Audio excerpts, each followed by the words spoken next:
Former President Muhammadu Buhari is to be buried in his hometown today. In other news, police dismantle firearm workshop in Enugu. I am Faith Wins SZ. Now the news in details. We start with the U.S. The United States President, Mr. Donald Trump, says he is disappointed but not done with Russian President Vladimir Putin. Mr. Trump was speaking hours after he announced plans to send weapons to Ukraine and warned of severe tariff on Russia if there was no ceasefire deal in 50 days. In an interview from the Oval Office, the U.S. President also endorsed NATO, having once described it as obsolete and affirmed his support for the organization's common defense principle. Down for Lesotho. A Lesotho member of the parliament, Dr. Nsefo Limpolo, is facing criminal charges after he accused the country's monarch and government of signing over control of Lesotho to its much larger neighborhood, South Africa. Dr. Limpolo also faces charges of violating the dignity and reputation of the royal family by declaring himself the chief ruler of the landlocked country. He reportedly appeared in court on yesterday to appeal for bail, but this was postponed to a later date this month. The opposition member of parliament has previously called for parts of South Africa to be declared Limpopo's territorial and wants them returned to Limpopo's control. Now national news. President Bola Ahmed Tinubu will today in Daura, Katsina State, receive the body of former President Muhammadu Buhari. The remains are due to arrive from London, the United Kingdom, where he died on Sunday. Vice President Kashim Shettima and family members are expected to fly the body to Katsina Airport in Katsina capital at noon, from where it will be taken by chopper to Daura. Daura is Buhari's hometown, where he retired after stepping down from office on May 29, 2023. His burial is due to take place inside the modest house in the town at 2 p.m. President Tinubu will be joined at the solemn funeral ceremony in line with Islamic rites by former Niger Republic President Mahamadou Issoufou and other present and former African leaders. No fewer than 25 ministers will attend the program. Senate and House of Representative leadership, governors, leading traditional rulers across the country, business leaders, and other senior private and public officials will be there. We move over to Abia. In the meantime, the Abia state government has postponed the official launch of the State Integrated Wash Accelerates program and the flag-off of the rehabilitation of Aba Regional Water Scheme, earlier scheduled to hold today in the state.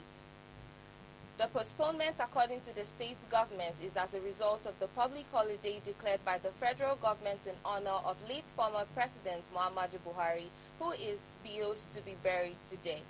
Special Advisor to the Governor on Media and Publicity, Mr. Ferdinand Ekoma, who broke the news in the midnight press release, explained that the launching and the flag-off of the project will now hold today. Meanwhile, Governor Alex Oti, in his reaction to the death of former President Buhari, described these as sad news. Now on health. Senior eye care experts have cautioned Nigerians against the use of breast milk and cow urine as remedies for eye infections and diseases, warning that such practices could lead to serious complications, including blindness. The ophthalmologist described the trend as unsafe, noting that applying unvaried substances into the eye introduces harmful bacteria, worsen infections, and delay access to proper treatment. They stressed that breast milk, though nutritious for infants, is not sterile and is unsuitable for ocular use, while cow urine carries even greater risk due to its high microbial load. A chief consultant ophthalmologist, Dr. Festus Oshoba, said the use of such harmful remedies persists due to cultural myth and misinformation. Dr. Oshoba was speaking at the 26th Annual Faculty of the Ophthalmologist Lecture of the National Postgraduate Medical College of Nigeria where stakeholders in Nigeria's eye care sector gathered to deliberate on the challenges and solutions to achieving universal eye care in the country. Now in Enugu, police in Enugu State say they have smashed a local firearm fabrication workshop in Uji local government area of the state. The police public relations officer, Enugu State Command, Mr. Daniel Ndukwe, stated this in a statement. He said the operatives also recovered assorted firearms cartridges, firearms repair tools, generator sets, and other exhibits. According to Ndukwe, on June 30, 2025 at about 4 p.m., operatives of the Command Anti-Cultism Tactical Squad, acting on credible intelligence, raided and dismantled the workshop located in Amofia Agu, Afa, Uji local government. Mr. Ndukwe explained that upon arrest, the suspects led operatives to the workshop where he locally made cut-to-size gun was being serviced by the workshop owner who fled upon sighting the operatives. Recovered from the scene where the locally made cut-to-size single-barrel gun being serviced, two English double-barrel guns, 8 single-barrel guns, 2 live 8 expanded cartridges, 3 generator sets, various firearm repair tools, and other exhibits. He said efforts are ongoing to apprehend the fleeing owner of the workshop.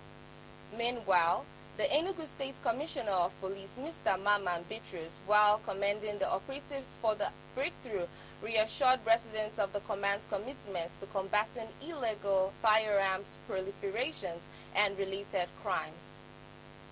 Over to Ebonyi. There was fear and anxiety in Abal community in Ishielu local government area of Ebonyi State as a suspected armed robber shot and killed 2 people in the community. The town union president of the community, Mr. Sunday Nwadibia, who confirmed the incident, said the community has been under siege for some time due to the activities of armed robbers. He gave the names of the deceased as Sunday Oyibe, a school proprietor, and Chukwu Ebuka. Mr. Nwadibia said the community has been witnessing attacks and robberies since last year, which has led to loss of lives, cash running into millions, and property worth millions of naira. He said that before the killing of Sunday Oyibe and Chukwu Ebuka, the hoodlums attacked the POS operator in the community and dispossessed him of 2.7 million naira. The town union president, who said the hoodlums usually wear military camouflage with bulletproof vests, also snatched a Toyota Corolla car and 5 motorcycles from some members of the community when they started operating in the area. He expressed dismay that the activities have crippled economic activities in the community and urged security agencies to come to the aid of the community. That's it on Round the Globe News at 9. Keep watching Aneke TV. I am Faith Wins Ezzy.